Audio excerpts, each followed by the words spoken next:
Welcome to the Makers, Makerspaces, Innovators, and Incubators podcast. I'm your host, Jim Fox. We're recording here at the Ion.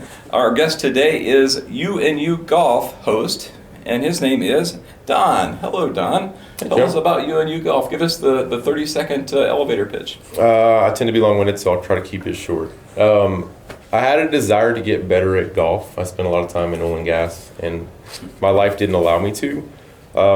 So one night I was upstairs chipping foam balls with my kids brushing their teeth, and we had a simulator room, or we had a room upstairs that I thought, man, I should put a simulator up here.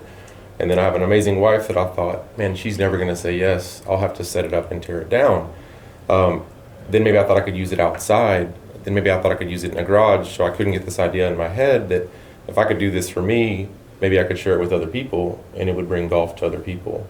So I'm still a bad golfer, but out of results of that, I decided to create a golf simulator for myself with the intent of sharing it with others, and now I use that to provide entertainment. And Don Henderson was in the golf business, the entertainment business. Utilizing golf. Very good. How realistic are the golf simulators? How good are they as far as a golf purist coming and playing with them? So it depends on the launch monitor themselves. There's multiple manufacturers of launch monitors, and that's where the technology's at. I believe the advertised rates are 95% accuracy on the lower end ones, and up to like 97% accuracy, 98 on the higher end systems. So The differentiation is there's a camera-based system versus a Doppler radar-based system. So the camera actually takes 1,000 frames per second and measures the ball. Okay. So based on the revolutions and based on the speed from frame 1 to frame 2, it spits out an algorithm that says that's how far this ball would go. Wow, okay. And then the Doppler-based ones, I think, is based on the radar, is based on the travel and does the calculation as well. But they use them for fittings. The same technology and the same systems that I'm using are widely used for fittings. If you watch any golf tournament right now, you'll see where there's a tracer that follows the ball behind the players. It's the same type of system. So we were seeing that on the Astros games just last night. The same with the pitches. Similar type technology. So if the pros are using it, you've got to assume that it would have weeded itself out had it not been accurate enough to impact and benefit their game. So just to recap, so there's the radar and the camera-based systems. Which Correct. one is your system using? So I'm running a camera-based system. They're growing in their accuracy. It's projected that they'll be the most accurate, just because they're adding multiple cameras. Camera systems right now are floor-based systems, so they have to be close enough to take pictures, whereas the radar systems can actually, most of them are set up behind you, or they're set up on top of you. My desire to set up and run this business was that it could be set up in an hour. So having a radar system that's mounted overhead and getting that calibrated and holding a very expensive machine and setting it up, to me didn't seem that was something that would allow me to meet that criteria for building it. So I haven't went with the radar-based system, so I currently utilize the camera-based system. Yeah, you tipped onto something there that, like I mentioned last night, the Astros, the pitchers and the pitch speeds and the location are just immediately on screen instantly. Your situation is different. Those are zillion-dollar cameras, and they're permanently mounted in the stadium. You're a mobile setup. Absolutely. How does that? What is the user experience when you bring your setup to the customer in their house, in their business, in their park, whatever? What is that like? So what's been fun is caddies in golf. I wear this uniform. It's a caddy uniform. If you played around in golf, a caddy they're familiar with the course, and they're also familiar with the game, so they can analyze your game and try to maximize your experience and have you play your best round based on their knowledge of the course and their observations of your game. Sure. I do the same thing. So company's called UNU Golf because if you're not a golfer, it's for you. So if you say, hey, I'm a nonprofit, we're trying to raise money, I can say we're going to smash windows out of buildings for an hour and run a contest. Or we're going to do a dartboard game where it's each person hits 3 balls and like 3 darts, and maybe you can run a high score contest. Or if you're a golfer that wants to work on your game, we can set up closest to the pins, or we can set up an actual golf course. So the experience is almost catered to.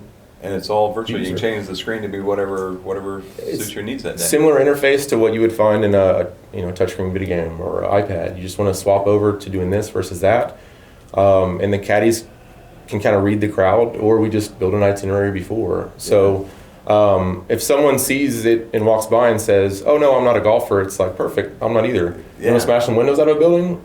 Hold on, I'll try that out. Everyone will sign up for that, right? So I did some research in the beginning. I think 9% of the population in the U.S. is a golfer.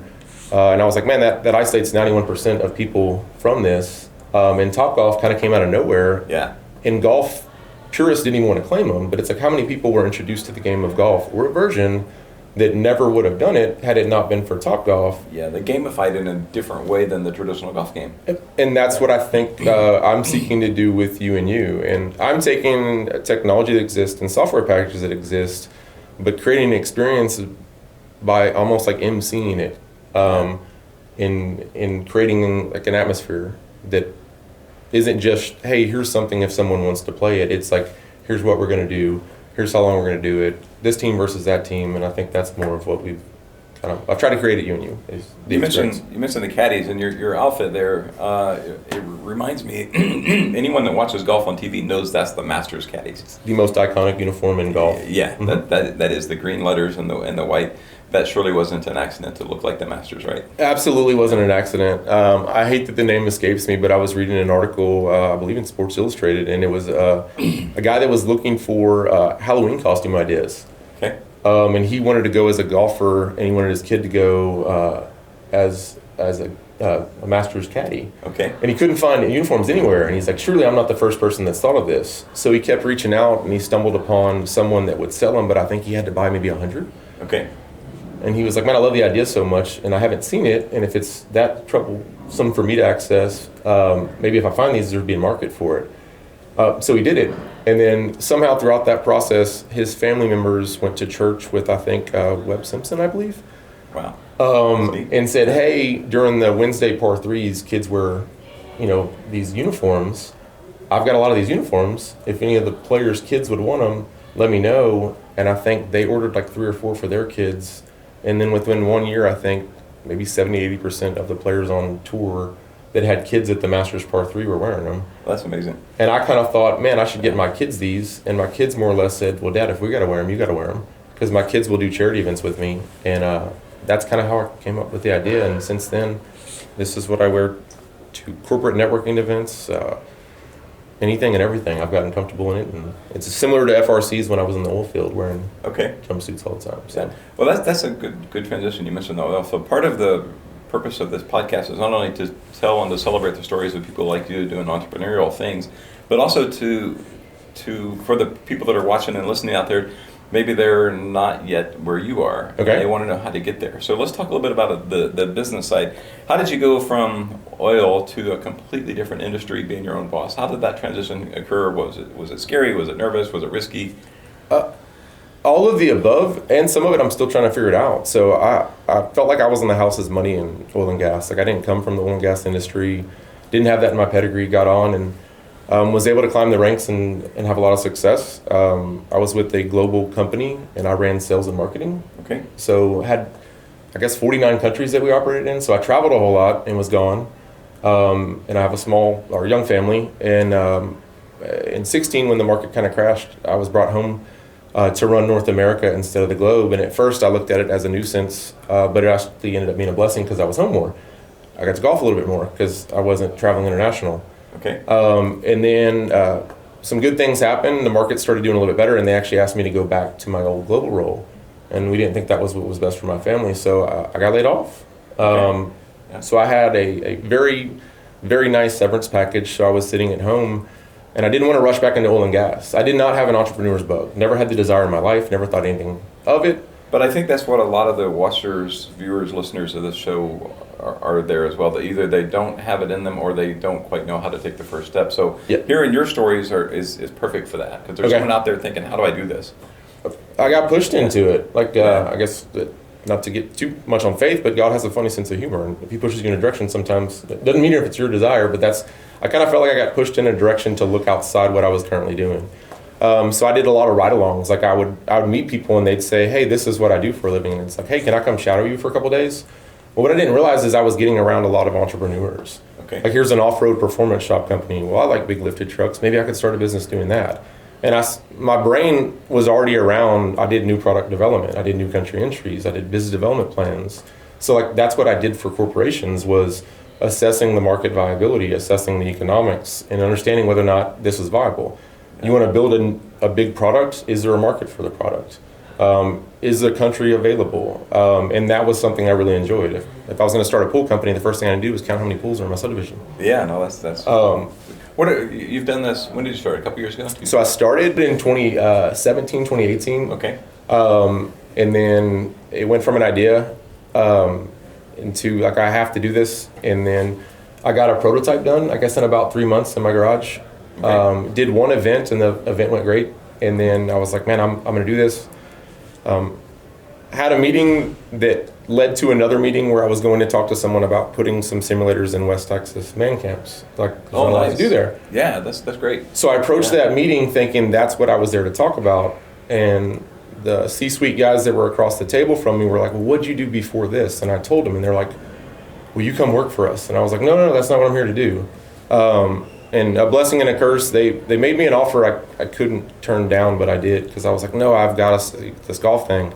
And then they made me another offer, and I was like, man, I could learn from this guy as a mentor. He's founded multiple companies. He's IPO'd, which I didn't know what IPO was at the time. So took public 2 different companies, and it's like, I could get paid to learn from an entrepreneur. So I took the offer and paused, had success, grew the business a lot, and then decided I wanted to get back to the golf thing, but the phone rang, and I got pulled in with another oil field company that treated me phenomenal. And what happened is this entrepreneur bug couldn't get out of my head, though. Okay. Like, I kept thinking, like, I really enjoyed that, and I didn't feel fulfilled for that company. Phenomenal company, but then COVID happened, and as a result of COVID, when Harris County shut down, like that day, I was like, oh no, what am I going to do? I'm going to be stuck at the house. So I went to a storage unit, and the prototype had been sitting there. So I went, picked it up, put it in my truck, had it in the garage, but I was ashamed I wouldn't look at it for 2 weeks because it was just a reminder of walking away from it and failure. Okay. And so finally I got the courage one day and started tinkering with it. And then I started looking at things completely different. Things that were a big problem or a plague, now with a fresh set of eyes, it's like, that's an easy fix, or why didn't I do this, or why didn't I do that? And then I kept tinkering with it. And then God stepped in again. And I literally was like, man, if for some reason I get laid off, I'm on the drilling side and drilling rigs are stacking, I'm commercializing it this time. Because I don't want to walk away never having tried this. And I got laid off. Okay. Company took phenomenal care of me, and then told my wife and had her blessing, and I was like, hey, give me 14 weeks, because that's the severance package I got, to commercialize this. And it took me a little bit longer than 14 weeks. What's the one thing that now you're 4 or 5 years into this, what's the one thing that you wish you knew on day one that you've learned since then, that you could back up in time and say, man, if I only knew this, it'd been better? How lonely it is.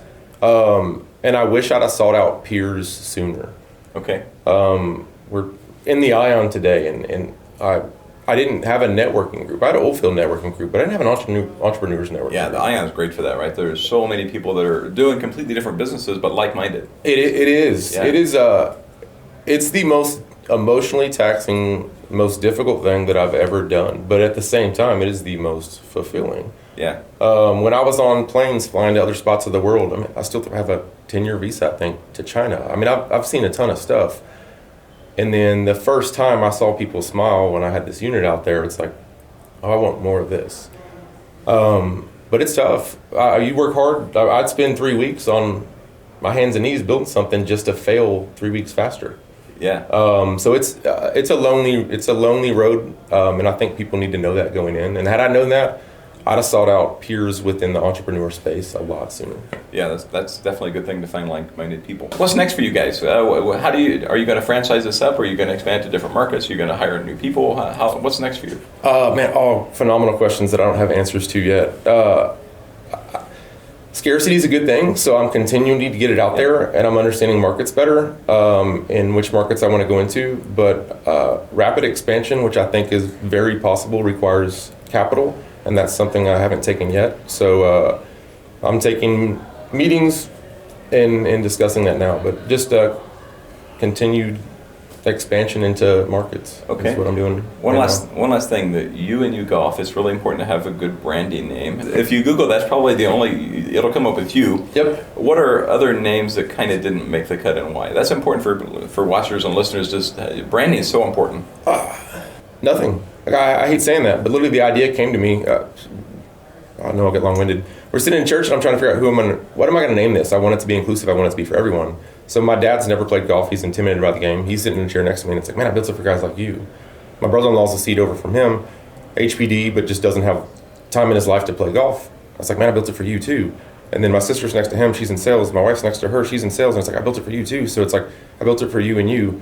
And I couldn't get it out of my head that it's for UNU and UNU. So it's UNU Golf. And I love cattle brands, so the brand looks like a cattle brand. Okay. And so it was the only one.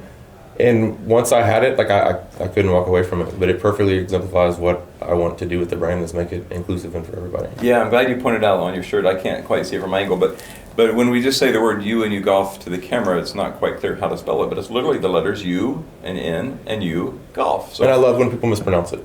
Yeah, there you go. So wrap it up. Tell people how to reach out to you, how to learn more, how to make it, get a booking. UNU Golf right now is I have social media, but again, part of the entrepreneur process, I don't really use it yet. LinkedIn, I'm available on LinkedIn under UNU Golf. My name's Don Henderson. You can find me there as well. But UNUGolf.com, there's a ability to book and everything right now. Funnels right to me, so I'll get it if you send it to me. Quickly, how much does it cost to book for an afternoon or an hour? For nonprofit, private starts at $2,500 for like a 4-hour event, and it goes up from there. If you want to fully brand and rewrap it, or we do a lot of sponsorships with TVs on the side where you can utilize it to raise money, but starts in that price range. Perfect. Don Henderson with UNU Golf. Thanks for watching the Makers, Makerspaces, Innovators, and Incubators YouTube channel.